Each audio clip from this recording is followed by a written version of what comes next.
या टुर्नामेंटमध्ये एकूण 1000 पॉइंट आपल्याला 7 टप्प्यात मिळवायचे आहेत, जे ग्रुप स्टेज पासून फायनल पर्यंत विभागले गेले. तुम्ही कोणत्याही विंडो मध्ये सुरू करू शकता. लेट आला तरी तुमचं स्वागत आहे. पहिली विंडो ग्रुप स्टेजची आहे, ज्यामध्ये प्रत्येक ग्रुप मधील 1 ते 4 अनुक्रमे बरोबर अंदाज लावल्यास 7, 5, 4, 2 आणि परफेक्ट ग्रुप जर झाला तर त्याचे 5 बोनस असे 23 पॉइंट एका ग्रुपला आपण मिळवू शकतो. सर्व ग्रुप लावले तर 12 ग्रुप बरोबर आल्याचे 276 पॉइंट आणि हा इव्हेंटची विंडो पूर्ण केल्याचे 4 पॉइंट असे विंडो 1 मधून आपण एकूण 280 पॉइंट घेऊ शकतो. विंडो 2 मध्ये 12 मधील 8 टीम पुढे जातील. त्याचा जर आपण अंदाज बरोबर लावला तर प्रत्येक टीमला 5 पॉइंट म्हणजे 8 40 पॉइंट इथून आणि 2 विंडो साठी 24 जून पर्यंत वेळ आहे. फिफा वर्ल्ड कप ग्रुप स्टेजच्या मॅच डे 2 संपेपर्यंत आपण या ग्रुप स्टेजच्या विंडो लावू शकतो. त्यानंतर विंडो 3 म्हणजे राऊंड ऑफ 32, ज्यात पण 5 पॉइंट प्रत्येक टीमला मिळणार. असे 16 बरोबर आले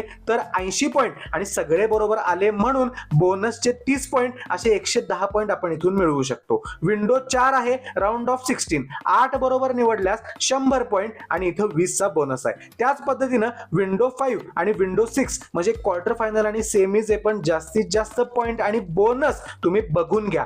फायनल साठी मात्र जो जिंकेल त्याला 110 पॉइंट आणि जी टीम तुम्ही चॅम्पियन म्हणून राऊंड ऑफ 32 पर्यंत निवडली गेली होती ती टीम जर जिंकली तर 100 चा डायरेक्ट बोनस. असं हे सगळं मिळून एकूण 1000 पॉइंटचं गणित आहे, विश्लेषण आहे. हे प्रेडिक्शन लावायचं कसं हे पुढच्या व्हिडिओमध्ये सांगतो. ऍप मध्ये नेमकं करायचं काय, तुम्हाला काही शंका असतील तर कमेंट सेक्शन मध्ये नक्की टाका. ह्याची एक वेगळी PDF तयार करतोय आणि एक फोटो सुद्धा आपल्या दैनिक फुटबॉलच्या पेजवर टाकतोय. अशा व्हिडिओसाठी दैनिक फुटबॉलला नक्की फॉलो करा.